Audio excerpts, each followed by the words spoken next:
Hello and welcome to this taste challenge between Paul Masson Grand Reserve and Christian Brothers, the Christian Brothers Sacred Bond. 80 proof, aged 4 years, and used bourbon barrels. 100 proof, aged 4 years, and used white oak bourbon barrels. From Constellation Brands, Bardstown, Kentucky. From Heaven Hill, Bardstown, Kentucky, and Parlier, California. Depends where you live, which one you're going to get. Okay. Paul Masson started, now it says since 1852. Well, you know, we don't start when he was born. He moved to America from France and he started doing the wine, doing the wine business in the 1880s. The Christian Brothers, Catholic order of monks, started doing the wine business in California in the 1880s. Yeah, they were acquired by Heaven Hill, their operations in 1987. Their operations were acquired by Constellation Brands, Taylor Wine Company later on. Paul Masson died in 1940. The family started doing brandy in 1965. Christian Brothers started doing brandy in 1940. Okay, so the Taylor Wine Company bought Paul Masson,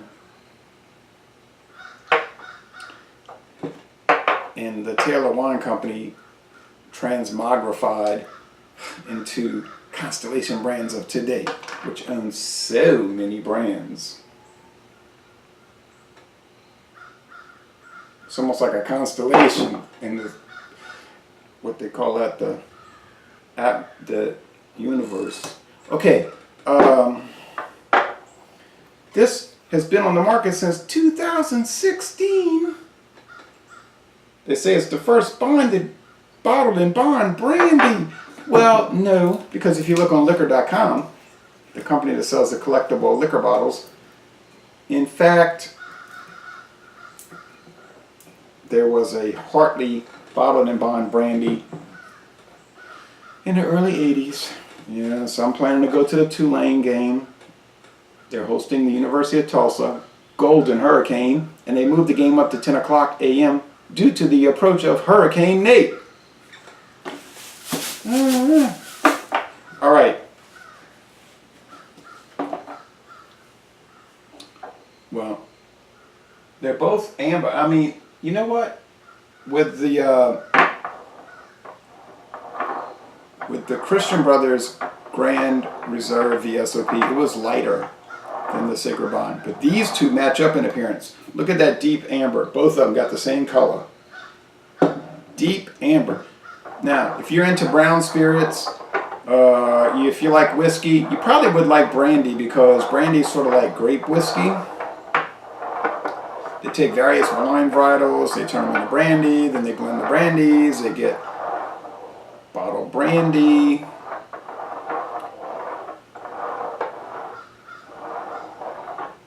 Comes from the old Dutch word burnt wine, brandy wine, Brit wine, burnt wine.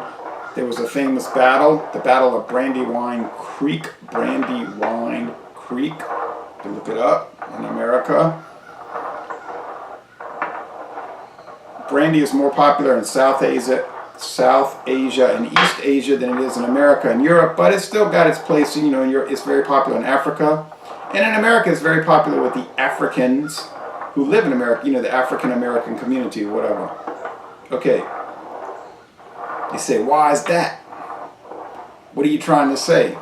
I'm saying maybe you should do some research, look up Constellation Brands PDF files, and they'll tell you who the target audience is for this. African American, black American males age like 25 to 45.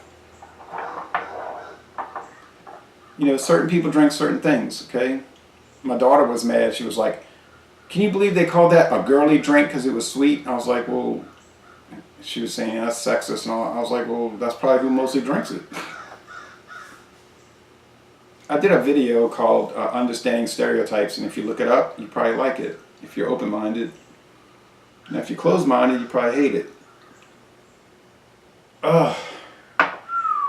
Wood. alcohol burn, profundity.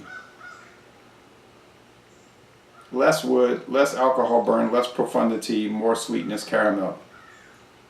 Paul Masson, 80 proof, VSOP, Christian Brothers, Sacred Bond. I really believe that already without even tasting it. It's just, this is too intense to get confused with that.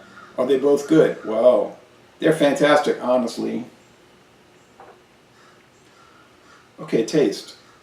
Now they both have that nougat, caramel candy, Werther's Original. They have that aspect. It's just that this is much more intense. Well, common sense. It's 50% alcohol. This is 40% alcohol. That's going to make a difference. They're both aged about 4 years though.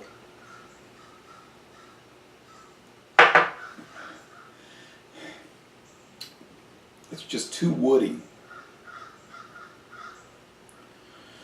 I think if you had people that are like big time bourbon drinkers, you could give them this and they might think it's bourbon. Except the sweetness, like the fruity sweetness might throw them off. But I don't know. I think you could fool people. I really think you could fool people. I think you could fool people.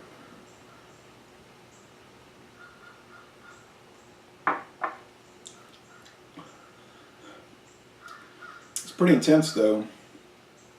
My friend David was trying this Paul Masson VSOP. He was like very impressed. He had never had it. He said, wow, that's like a good brandy. I mean, he said, that's like a good bourbon. I said, I know, right? So he loved it. Anyway, you know, all kidding aside,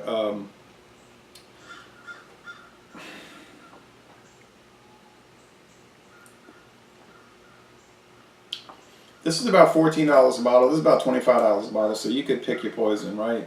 I know which one I would pick on a regular basis, and that's theoretical because I never really go back to anything. But I would go with this because, I mean, the taste, the trade-off is worth it, you know. It's not that much worse than that. This one is not that much better than that. I mean, it's worth trying once, though, to check it out because it's got some definite intriguing character.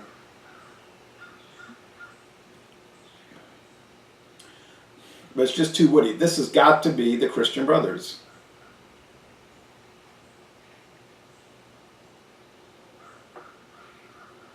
I'll be discontinuing the Taste Challenge series effective immediately.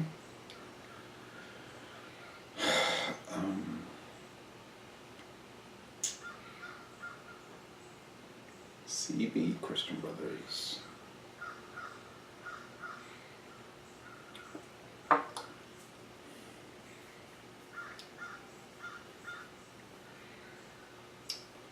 Well, I'm gonna get going. I got a lot of thinking to do. I got a lot of things to work out now in my head.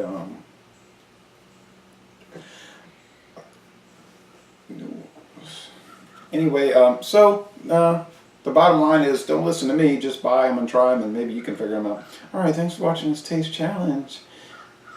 Video catastrophe.